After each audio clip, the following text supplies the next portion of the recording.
Cue music. Crowd applause. Oh yeah. Oh yeah. Stop crowd applause. That's right, Anna Dare. We're with Anna Dare on the beautiful Broadbeach beach. Turn the music off. Anna, how are you? I'm great. It's beautiful today. Thank you for coming to hang with me. Yeah, I almost forced you into this because you're an actual radio announcer. And like I just said to you 2 seconds ago, I don't actually want you to fall into the radio. It's pretty much impossible. I've been doing radio for over a decade, so it's going to be very hard for me not to take control. Yeah, but look where we are. We're actually sitting on the sand. I know, it's much nicer in the middle of the day and watching some guys surf. I can even see nipples in the distance. Look at that. I can. And the Brazilian dancing girl down by the shore. She was amazing. And my son is out there somewhere.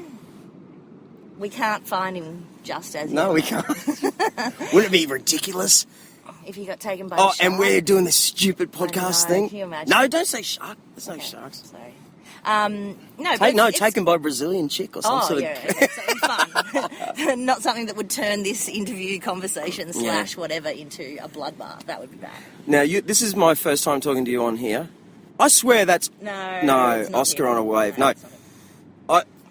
I've got you on this thing today because I just want you to talk. Like, we're not going to interview really anything. You don't have to tell me about your history or anything. I just want to start off because in a month we'll do this again. All right. All right, so... in a month? Why? I don't know. That's what I've been saying to everyone. I don't really know why. But okay. But that's how it is. This is just the hello one. Serial podcast. Yeah. Where did you grow up? I grew up in Sydney. I was born in Manly Hospital. And I grew up in Mossman, which is like the poshest, richest suburb in Australia. My family had bucket loads of money.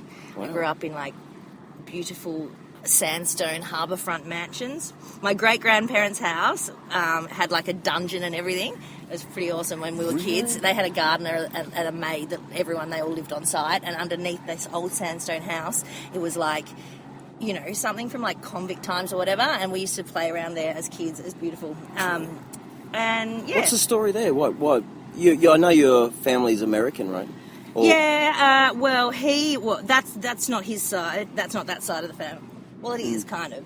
But no, my great-grandfather, I don't really even know the whole story. They were Russian Jews. They got moved out of Russia, during the war. I think they sent them to England. I think all the Jews got sent to England first and then they were all renamed.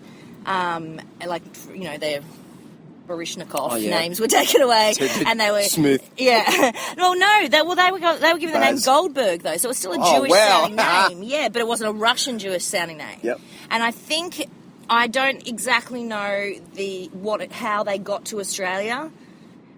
It might have been via way of America, no, that's not him.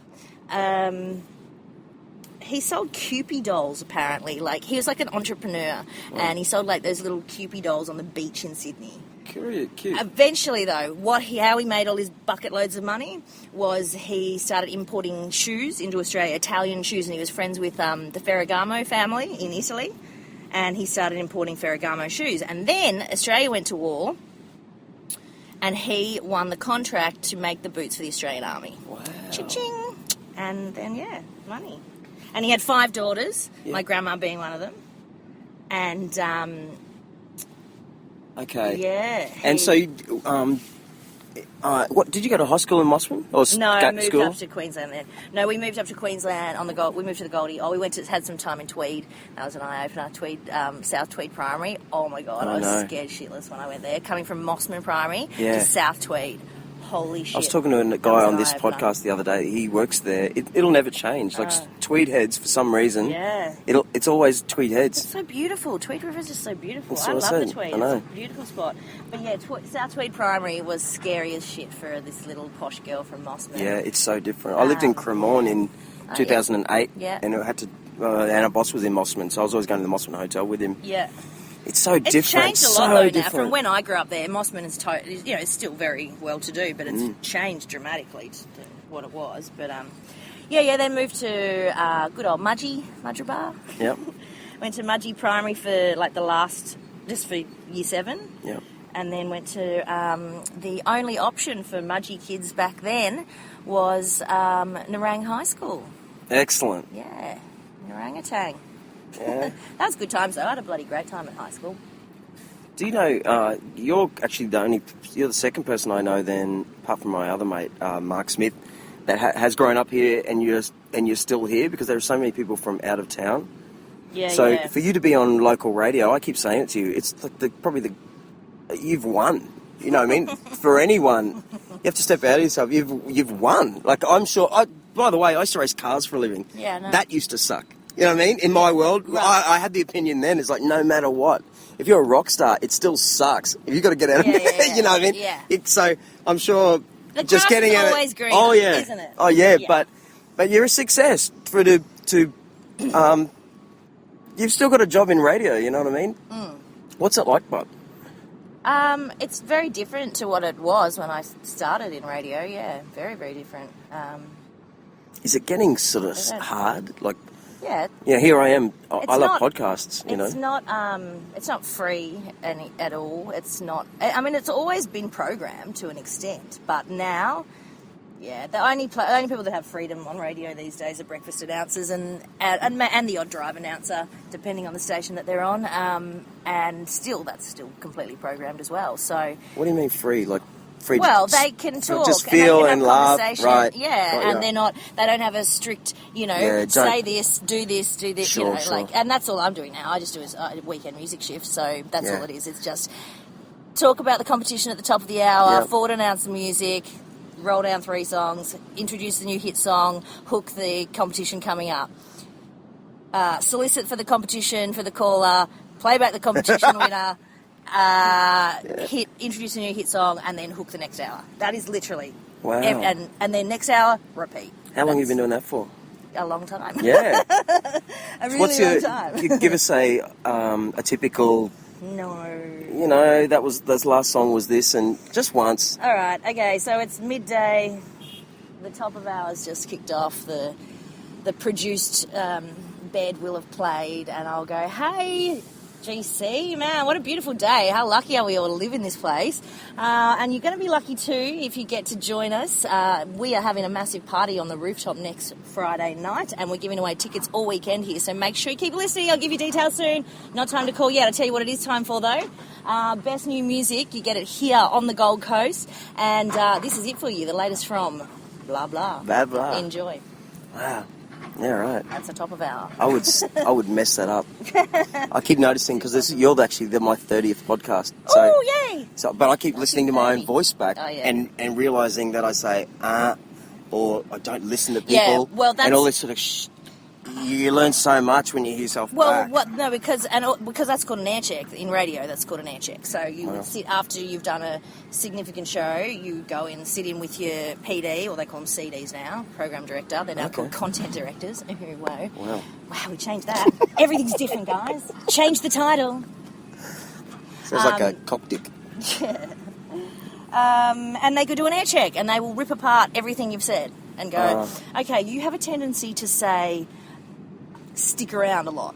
Cut that. I don't want you saying that anymore. And so once it's in your head, you start going, God damn it! Freaking And you out. go to say it though, and you go, oh, and yeah. Anyway, air checks suck. That and they sounds fuck with horrible. Is that Oscar coming up the know. beach?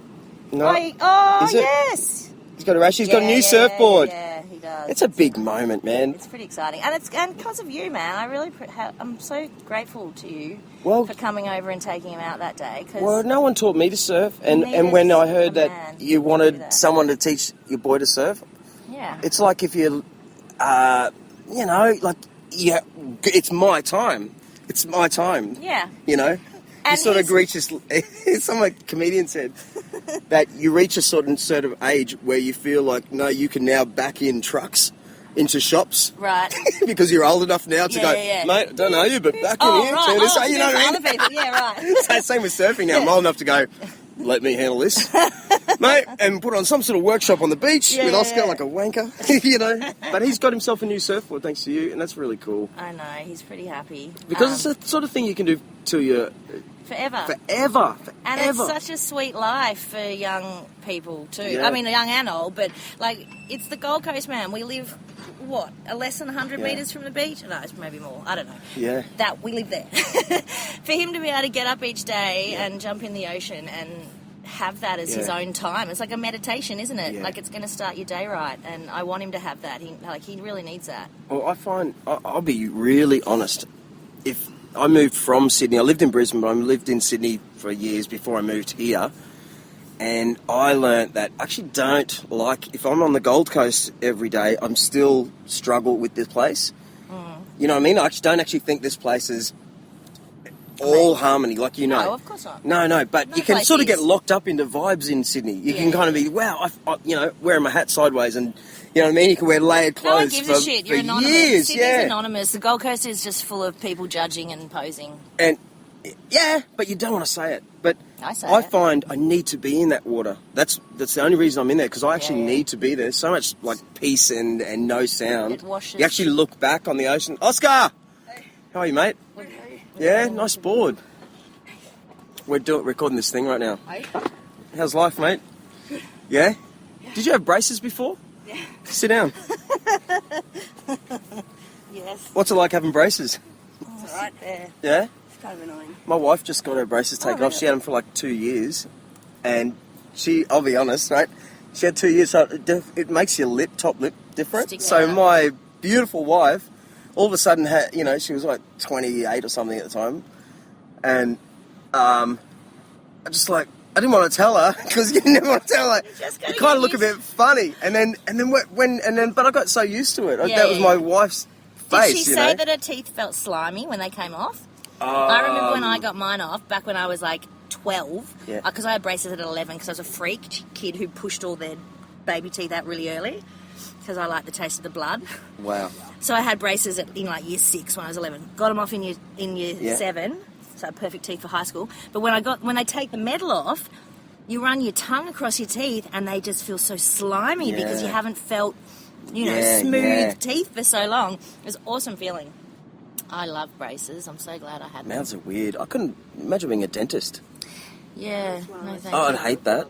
You have to speak clearly. It's one of the most suicidal jobs. Yeah, I heard the same thing the other day. And air traffic controllers. No one wants to, Dentists and air traffic controllers, yeah. And it's just smelly. Like, ugh.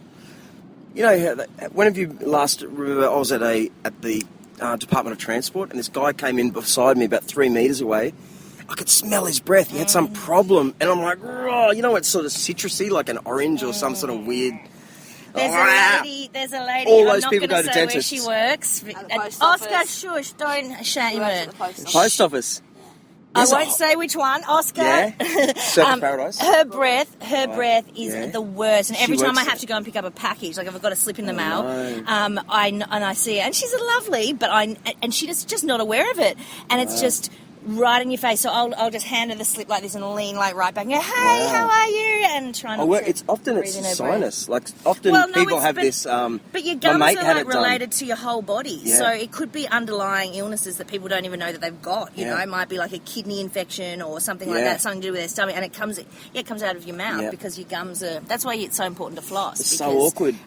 It's like I it's stayed at some chick's house once, and she had these shoes on the floor, and there were 3 of us. We showed up. Yeah, we're visiting this girl, and her shoes were there, and it was probably the worst foot stink we had ever heard in our lives. We all walked in and went, oh no! But next minute was 5 minutes had gone. We still hadn't said it, so hours and like a whole night went by where it was far too long to even say it. It was this ridiculously awkward. I bet the people at the Broadbeach. I said it. the Broadbeach post But office. the staff would be like, oh, she's a real sweetheart, but we can't tell her. It's been too long. What do we do? Yeah. She doesn't realise. No, and that's the thing. We have to kill her. You've got That's what we have to do. You have to Right, tomorrow, be honest Johnson. with people. But isn't there a thing you can say, like if there's a workmate with bad breath? I've read things before, like ways to, stupid internet shit really? that you read. Ways to kindly say it without hurting their feelings. Like, just offer them a mint every day, and then one day they'll get it. It's like, no, but they don't get it, obviously. You know what I thought is really funny? What? Is imagine if right now I've got really stinky breath and you're actually just bearing with it and I'm talking about it. No, you don't. Yeah, It's fine. get closer to smell. No. But the other day, someone I know really well said to me, Drew, what's your dental